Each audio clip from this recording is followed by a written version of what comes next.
दोस्तों आज हम बात करेंगे जनरल केमिस्ट्री टेस्ट सीरीज के पार्ट 4 के बारे में। मतलब आगे हम अगले 30 क्वेश्चन आगे डिस्कस करेंगे जो आपके सुपर 30 क्वेश्चंस होंगे। और मैं आपको 30 क्वेश्चन के साथ साथ कुछ और क्वेश्चंस की भी इंफॉर्मेशन दूंगा। मतलब मैं करीब 40 से 50 क्वेश्चन आपके यहाँ पर कवर कर दूंगा। और मैं आपको बता दूं, व्यापम का कोई भी एग्जाम हो या मध्य प्रदेश लोक सेवा आयोग एमपीपीएससी का एग्जाम हो, एसएससी का एग्जाम हो या फिर पुलिस का एग्जाम हो, भी जो एमपी पुलिस के एग्जाम है या फिर उत्तर प्रदेश पुलिस के एग्जाम या फिर कोई भी ऐसा एग्जाम जहां पे जनरल साइंस पूछी जाती है, जनरल केमिस्ट्री पूछी जाती है, वहां आपके लिए वीडियो उपयोगी होगा। तो चलिए दोस्तों हम स्टार्ट करते हैं। निम्नलिखित में से किस पदार्थ में ऑक्सीजन नहीं है?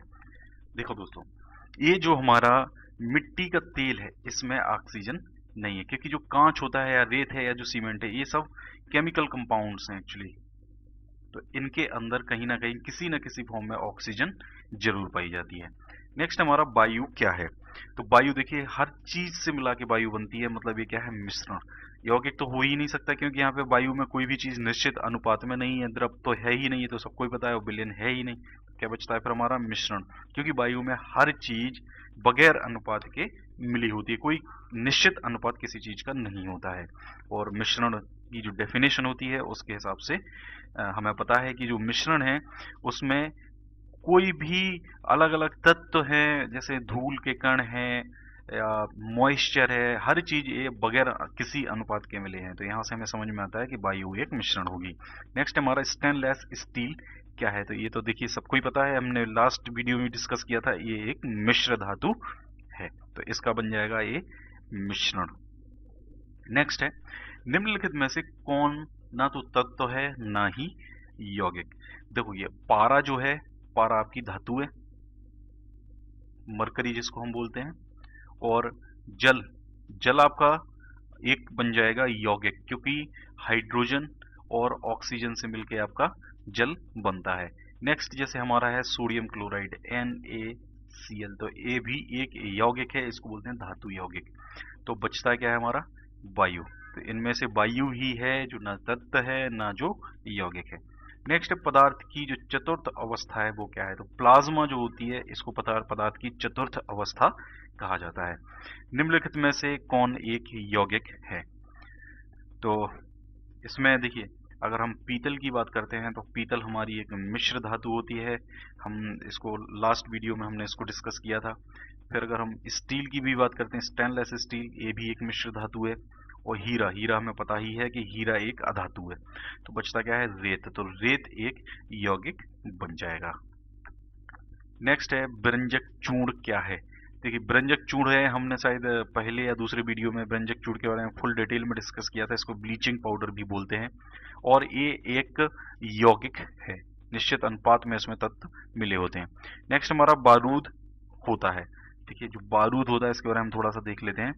बारूद वैसे तो एक मिश्रण होता है और इसमें इसको गन पाउडर के नाम से भी जानते हैं, गन पाउडर। और गन पाउडर के अलावा इसका एक और नाम है, इसको बोलते हैं ब्लैक पाउडर, क्योंकि इसका जो रंग होता है वो काला होता है। तो काला पाउडर या गन पाउडर के नाम से इसको जाना जाता है। और इसका जो केमिकल कंपोजिशन होता है, मतलब ये किन किन चीज़ों से मिलके बनता है, अगर हम उसकी बात करते हैं तो केमिकल कंपोजिशन में इसमें होता है गंधक, और गंधक होता है 10%। कोयला, कोयला होता है इसमें 15%। बाकी जो हमारा बचता है 75%, वो होता है इसके अंदर शोरा। और जो शोरा होता है वो होता है पोटेशियम नाइट्रेट, पोटेशियम नाइट्रेट इसको बोलते हैं हम शोरा। या इसका एक और नाम है, इसको बोलते हैं सॉल्ट पीटर, सॉल्ट पीटर। तो ये इस तरीके से बारूद हमें पता चलता है कि बारूद एक मिश्रण है। आपको ये पता होना चाहिए कि बारूद किन किन चीजों से मिलके बना है। नेक्स्ट है, विश्व का प्रत्येक पदार्थ अत्यंत सूक्ष्म कणों से मिलकर बना होता है। यह सर्वप्रथम किसने कहा था? तो ये कहा था सर्वप्रथम कर्णाद ने। ये एक्चुअली कर्णाद हैं, कर्णाद ने ये सबसे पहले बताया था। नेक्स्ट है, कोयला क्या है? तो कोयला देखिए, कोयला है आपका जैसे कार्बन है, तो कार्बन का ही एक तत्व है कोयला। कार्बन में मतलब ऐसा नहीं है कि कोयला कुछ अलग हो, इसमें कोई और केमिकल कंपाउंड हो, क्या किसी केमिकल कंपाउंड ये नहीं, कंपाउंड मतलब होता है आपका यौगिक, तो कोई भी केमिकल कंपाउंड तो ये है ही नहीं, मिश्रण ये है ही नहीं, तो बचता क्या है, तत्व। तो ठोस तो खैर ठोस होता है, लेकिन ऐसा तो हम यहाँ पे मतलब 3 कैटेगरी में ही इसको डिवाइड करेंगे, तो ये 3 ऑप्शन तो आपके हो ही नहीं सकते हैं, तो क्या बचेगा, ये कोयला एक तत्व है। हीरा क्या है, देखिए हीरा हम ऑलरेडी डिस्कस कर चुके हैं, हीरे के बारे में जितनी भी चीजें थी सब हम डिस्कस कर चुके हैं। हीरा एक अधातु है और ये अधात्विक तत्व है। निम्नलिखित में से रासायनिक यौगिक कौन सा है, देखिए रासायनिक यौगिक की अगर हम बात करते हैं यहाँ पर, तो जो वायु है हमारा, पहली बात तो ये मिश्रण हो जाता है, पारा जो है हमारा ये धातु हो जाती है, ये सभी तो हो ही नहीं सकता, तो क्या बचता है हमारा, अमोनिया। तो अमोनिया बचता है जो एक रासायनिक यौगिक है। नेक्स्ट है शुद्ध तत्व कौन सा है। अब इनमें अगर हम देखें, कांच हो गया, सीमेंट हो गया, सोडियम हो गया, तो कांच कांच का अलग केमिकल कंपाउंड होता है, सीमेंट का अलग केमिकल कंपाउंड होता है। दोस्तों ये सब चीज़ों को मैं एक अलग एक वीडियो बनाने वाला हूँ आपके लिए, बहुत ही जल्द मैं लेके आऊंगा, जिसमें इन सब की केमिकल कंपोजिशन के बारे में आपको बताऊंगा और उनके यूजेस जो हैं उनको सबको बताऊंगा, इसलिए मैं इनको ज़्यादा यहाँ पे डिटेल में डिस्कस नहीं कर रहा हूँ। तो अगर यहाँ पे तत्व की बात करें तो सोडियम ही है आपका जो एक तत्व है और शुद्ध तत्व है। किस वैज्ञानिक ने परमाणु सिद्धांत की खोज की, ये परमाणु सिद्धांत की खोज की थी जॉन डाल्टन ने। निम्न में से कौन एक अस्थायी कण है, तो देखिए अस्थायी अगर कण की बात करते हैं तो न्यूट्रॉन एक अस्थायी कण है, इलेक्ट्रॉन और प्रोटॉन आपके अस्थायी कण नहीं होते हैं।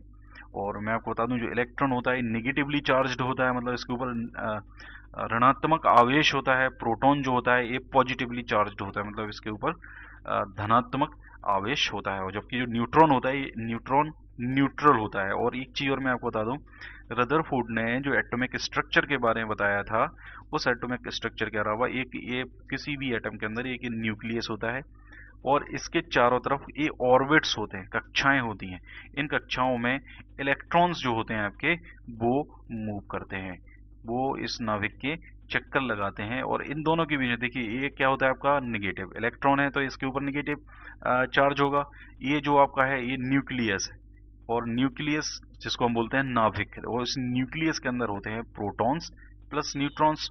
अब जो न्यूट्रॉन्स हैं, न्यूट्रॉन्स के ऊपर तो कोई चार्ज नहीं होता है, तो न्यूट्रल होता है, तो क्या बचता है प्रोटॉन, और प्रोटॉन के ऊपर क्या होता है पॉजिटिव चार्ज। अब ये पॉजिटिव हो गया, इलेक्ट्रॉन नेगेटिव हो गया, तो इन दोनों के बीच में एक लॉ ऑफ अट्रैक्शन भी काम करता है, जिसे कूलम्ब ने दिया था। किसने दिया था, कूलम्ब्स ने। तो कूलम्ब्स लॉ के हिसाब से इन दोनों के बीच में एक अट्रैक्शन काम करता है, जो इनकी जो डिस्टेंस होती है, इनके चार्ज, देखिए चार्ज का जो प्रोडक्ट है इनका, जैसे दोनों का चार्ज Q1 और एक का चार्ज Q2 है, एक का चार्ज Q1 है, तो Q1 Q2 upon R square, R is the distance between this and this, मतलब इन दोनों के बीच की जो डिस्टेंस होगी, किसी के लिए भी ये मतलब वैलिड है, जितनी भी इलेक्ट्रॉन्स है सबके लिए ये चीज वैलिड होती है।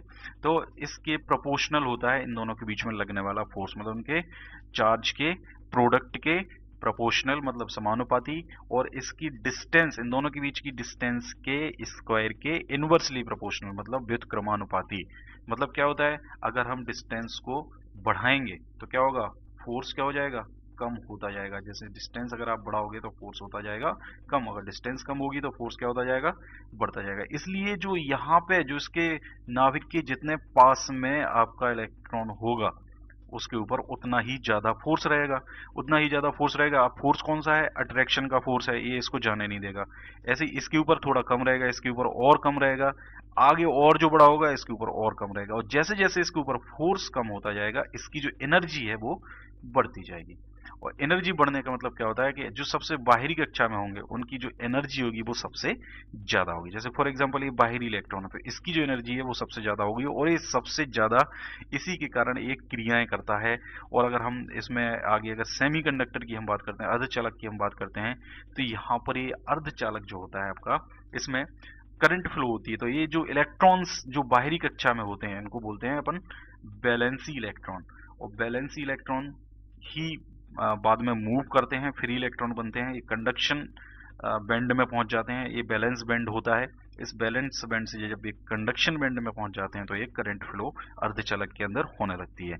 और ये नॉर्मल टेम्परेचर जो होता है, रूम टेम्परेचर पे करंट फ्लो नहीं करता है अर्धचालक, लेकिन जब टेम्परेचर बढ़ जाता है जैसे फॉर एग्जांपल हम बात करें 300 डिग्री केल्विन, तो यहाँ पे करंट आपकी फ्लो होने लगती है। तो ये पूरा था जो रदरफोर्ड ने ये पूरा दिया था, एटॉमिक स्ट्रक्चर के बारे में रदरफोर्ड ने बताया था। ऐसे एक बोर्स ने भी एक मॉडल दिया था, नील्स बोर्स थे, उन्होंने भी एक ऐसे ही इसी के बारे में कुछ कुछ मॉडल दिए थे। दोस्तों ये था पूरा हमारा एटॉमिक स्ट्रक्चर के बारे में। नेक्स्ट क्वेश्चन हमारा, निम्नलिखित में से कौन एक आवेश रहित कण है? देखिए हम ऑलरेडी डिस्कस कर चुके हैं, न्यूट्रॉन है जो हमारा, वो एक आवेश रहित कण है। दोस्तों नेक्स्ट क्वेश्चन हमारा, परमाणु विद्युतः क्या होते हैं? तो मतलब परमाणु विद्युतः मतलब होता है कि कोई एटम है वो इलेक्ट्रिकली क्या होता है, तो इलेक्ट्रिकली हमेशा न्यूट्रल होता है। कोई भी एटम हो, इसका मतलब क्या हुआ, वो हमेशा क्या होगा, उदासीन। इलेक्ट्रॉन की खोज किसने की थी? तो इलेक्ट्रॉन की खोज की थी थॉमसन ने। नेक्स्ट क्वेश्चन हमारा, प्रोटॉन की खोज किसने की थी? तो प्रोटॉन की खोज की थी आपके रदरफोर्ड ने।